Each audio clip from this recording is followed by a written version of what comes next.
আসসালামু আলাইকুম সুপ্রিয় দর্শক, চলে আসলাম আজকের আরও একটি খুবই গুরুত্বপূর্ণ আবহাওয়ার আপডেট নিয়ে।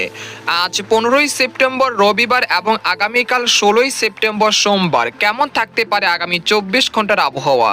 বাংলাদেশ থেকে শুরু করে ভারতের আসাম, মেঘালয় এবং উত্তর থেকে দক্ষিণবঙ্গ ত্রিপুরা রাজ্যে আগামী 24 থেকে 48 ঘন্টার মধ্যে যেসব জেলাগুলোতে ভারী থেকে অতি ভারী বৃষ্টিপাত হতে পারে।